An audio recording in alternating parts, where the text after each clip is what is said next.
तो hello friends, welcome back to my channel eccentricity.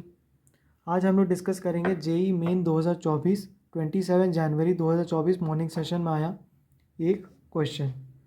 आप देखो इस क्वेश्चन में क्या दिया है। ए कॉमा बी एक पॉइंट है जो कि ऐसा वैसा पॉइंट नहीं है, ortho centre of the triangle. कौन सा ट्राइंगल का? जिसके वर्टिसेस तीनों दिए हुए हैं आपको। और एक इंटीग्रेशन दे दी है ए से लेकर बी तक x sine 4x minus x square d, और ए से लेकर बी तक sine 4x minus x square. Then 36 I1 divide by I2 की वैल्यू क्या है ना। अगर I1 I2 की वैल्यू निकालनी है तो ए और बी की वैल्यू चाहिए हमें, और ए और बी की वैल्यू निकालनी है तो ये पॉइंट निकालना होगा। ऑर्थो सेंटर होता क्या है बच्चों? अगर तीनों पॉइंट को मैं ड्रॉ कर दूँ, कौन कौन से पॉइंट है? 1,2 है ना, let it be point A, point B 2,3 और पॉइंट सी 3,1। तो ऑर्थो सेंटर होता क्या है इस ट्राइंगल का? Point of intersection of altitudes, है ना। Point of intersection of altitude, और एल्टीट्यूड की स्पेशल बात क्या होती है? एल्टीट्यूड इस पॉइंट से इसकी ऑपोजिट साइड पर 90 डिग्री बनाता है, ठीक है। Ortho centre is nothing but ortho centre is point of intersection of altitudes, point of intersection of altitudes. और ये एल्टीट्यूड्स होते क्या हैं? वर्टिसेस से ऑपोजिट साइड पर जो 90 डिग्री बनाते हैं, है ना। वर्टिसेस से ऑपोजिट साइड पर 90 डिग्री जो बनाते हैं वो होते हैं एल्टीट्यूड्स, ठीक है। मैं बोल सकता हूँ अगर दो एल्टीट्यूड निकाल लें तो पॉइंट ऑफ इंटरसेक्शन उनका क्या होने वाला है? वही हो जाएगा ऑर्थो सेंटर। उसको किससे डिनोट करते हैं? एच से। यानी दो लाइंस निकालनी होगी। मैं बोल सकता हूँ कि सबसे पहले हमें ये मान लेते हैं ए ने एल्टीट्यूड गिराया होगा डी पर और बी से गिराया है ई पर। सबसे पहले हमें क्या निकालना होगा? ए डी वाली लाइन की इक्वेशन निकालनी होगी, बी वाली लाइन की इक्वेशन निकालनी होगी, फिर उसको सॉल्व कर देंगे, हमें पॉइंट मिल जाएगा ए कॉमा बी। वही हमारा ऑर्थो सेंटर है ना। वैसे ही एल्टीट्यूड है ऑर्थो सेंटर का। सर्कम सेंटर क्या होता है बच्चों? Perpendicular bisector. और सेंट्रॉइड का होता है मीडियन। इन सेंटर क्या होता है? एंगुलर बाइसेक्टर, ठीक है। फिलहाल हम लोग ऑर्थो सेंटर पे रहते हैं। वो क्या होता है? Altitude, point of intersection. ये ए सी लाइन की स्लोप क्या होगा? ए सी लाइन का स्लोप हो जाएगा y2 minus y1 divide by x2 minus x1। क्या हो जाएगा? 2 माइनस 1 बाय 1 माइनस 3। कितना आ जाएगा? 1 बाय माइनस 2, यानी कि माइनस 1 बाई 2। अगर ए सी लाइन का स्लोप माइनस 1 बाई 2 है बच्चों, मैं बोल सकता हूँ बी लाइन का स्लोप क्या होने वाला है? क्या हो जाएगा? उसका परपेंडिकुलर लाइन है, और दो लाइन जो परपेंडिकुलर है उनके स्लोप का प्रोडक्ट क्या होता है? -1। तो दूसरी परपेंडिकुलर लाइन का स्लोप क्या आ जाएगा? -1 बाय एम, और एम इधर क्या है? -1 बाई 2। तो क्या आ जाएगा? -1 बाई 2 यानी 2। इसका स्लोप, बी लाइन का स्लोप 2 है, और ये पॉइंट क्या दिया हुआ है? 2,3। तो हमें क्या मिल जाएगी लाइन? बी लाइन का इक्वेशन क्या आ जाएगा? बी लाइन का इक्वेशन आसानी से आ जाएगा y minus 3 is equals to 2x minus 2। ये लाइन कितना आ जाएगा फिर? y minus 3 is equals to 2x minus 4, या फिर क्या लिख सकते हैं? y is equals to 2x minus 1, ठीक है। अब मैं बोल रहा हूँ ए डी लाइन का निकालते हैं, ठीक है। ए डी लाइन का क्या आ जाएगा? इसका स्लोप कितना आने वाला? इसका स्लोप क्या आने वाला है? 3 माइनस 1 y2 माइनस y1 और डिवाइडेड बाय 2 माइनस 3। तो क्या आ जाएगा ये? 2 माइनस 1 यानी -2। अगर इसका स्लोप -2 है तो इसका स्लोप क्या आ जाएगा? हाफ आ जाएगा कि नहीं? इसका स्लोप हाफ आ जाएगा, क्योंकि इसका रेसिप्रोकल करना होता है माइनस साइन। तो उसका क्या आ जाएगा? ए डी की इक्वेशन क्या आ जाएगी? ए डी की इक्वेशन आ जाएगी y minus 2 is equals to half x minus 1। ये क्या निकल के आ जाएगा? 2y minus 4 is equals to x minus 1, यानी कि 2y की वैल्यू क्या आ जाएगी? x प्लस 3, ठीक है। अब इन दोनों को सॉल्व कर देते हैं तो हमें पॉइंट मिल जाएगा हमारा। तो y की वैल्यू क्या है? 2x minus 1। तो उधर इधर पुट कर देते हैं तो क्या आ जाएगा? 4x माइनस 2, क्योंकि 2y था, x प्लस 3। तो 2 को इधर भेजेंगे, इसको इधर भेजेंगे तो क्या आ जाएगा?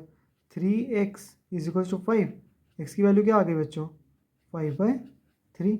एक्स की वैल्यू 5/3 आई, किसी भी इक्वेशन में डाल दो, वाई की वैल्यू मिल जाएगी। वाई की वैल्यू क्या आ जाएगी 2 इंटू 5/3 -1, तो कितना आ जाएगा ये आ जाएगा 10/3 -1 दैट इज 7/3, है ना। यानी कि x की वैल्यू क्या आ गई हमारी 5/3 और ये कितना आ गया 7/3। ठीक है, तो ये हमारा क्या है, इसको अगर a और b से डिनोट करें, a और b से रिलेट करें, तो a की वैल्यू क्या आ गई हमारी, a की वैल्यू आ गई 5/3 और b की वैल्यू क्या आ गई 7/3। एक चीज़ जो आप नोटिस करेंगे, a प्लस b की वैल्यू क्या आ रही है बच्चों 5/3 प्लस 7/3, ये कितना निकल के आ रहा है, ये आ रहा है क्या 4, क्योंकि 12/3 हो जाएगा। बस ये बैक ऑफ द माइंड रखना, क्योंकि ये इंटीग्रेशन निकालने में, डेफिनेट इंटीग्रेशन निकालने में हमारी मदद करेगा। ठीक है, इसका यूज़ लेते हैं आप। ये क्या आ जाएगा, I1 की वैल्यू क्या आ जाएगी, अब तो उधर का काम हो ही गया, 5/3 से 7/3, और ये इंटीग्रेशन क्या था x, यहाँ से देख लेते हैं एक बार, x sine of 4x minus x square dx। ठीक है, या फिर इसको क्या लिख सकते हैं 5/3 7/3, और उसको क्या लिख देंगे x साइन ऑफ, मैं बोल सकता हूँ x कॉमन आ जाएगा और अंदर क्या रह जाएगा 4 - x dx। ठीक है, अब बताओ यहाँ पर एक सब्स्टिट्यूशन हम लोग करते हैं जिसको किंग्स रूल बोलते हैं। उसमें क्या करते हैं, लिमिट को उसको चेंज कर देते हैं, upper limit plus lower limit, मतलब lower limit plus upper limit -x से, तो इंटीग्रेशन में कोई फ़र्क नहीं आता है। और इसमें क्या है 7/3 और 5/3 अपर लिमिट लोअर लिमिट, तो इसमें अगर x को 4 - x that is 5/3 plus 7/3 -x से रिप्लेस कर दो, तो इंटीग्रेशन में कोई फ़र्क नहीं आएगा। तो ये इधर लेकिन निकल के क्या आ जाएगा, ये I1 निकल के आ जाएगा, कहीं पर कोई चेंज नहीं आता, लिमिट में भी कोई चेंज नहीं आता। यहाँ पर x की जगह क्या रख देंगे 4 - x, अंदर में क्या आ जाएगा, यहाँ इस x की जगह क्या रख देंगे, इस x की जगह तो 4 - x रख दिया, इस x की जगह क्या रख देंगे 4 - x, और इस x की जगह क्या रख दें 4 - x। आप देखो क्या हो जाएगा 4 माइनस माइनस 4 - x, मैं बोल सकता हूँ ये क्या आ जाएगा 4 - 4 प्लस x, 4 और 4 कैंसिल, ये x ही आ जाएगा dx। मैं बोल सकता हूँ अंदर साइन के जो चीज़ थी वही चीज़ आ गई, और इसीलिए मैं आपको नोटिस करने के लिए बोला था इन दोनों का सम जो है 4 आ रहा है। अब दोनों को प्लस कर दो, ये इंटीग्रेशन तो बदली नहीं होता, ये सब्स्टिट्यूशन करने से इंटीग्रेशन चेंज नहीं होता।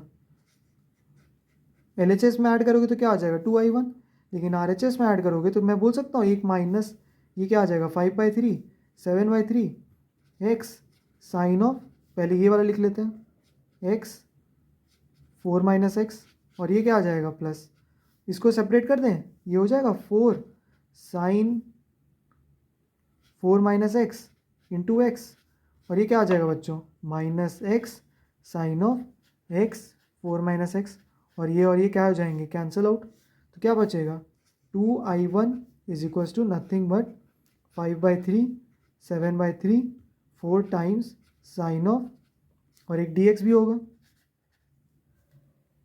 4 - x dx। 4 तो कांस्टेंट है, उसको बाहर भेज सकते हैं, तो I1 की वैल्यू क्या आ जाएगी, और 4 बाहर भेजे तो 2 से डिवाइड कर देंगे, तो क्या आ जाएगा ये 4/2 2 ही आ जाएगा।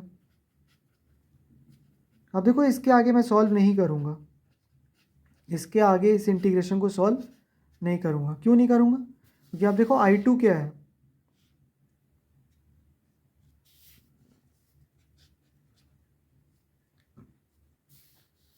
I2 है यही 5/3/7/3, तो कहाँ से कहाँ तक लिमिट, बस यही लिमिट, और अंदर क्या है साइन 4 - x/x dx।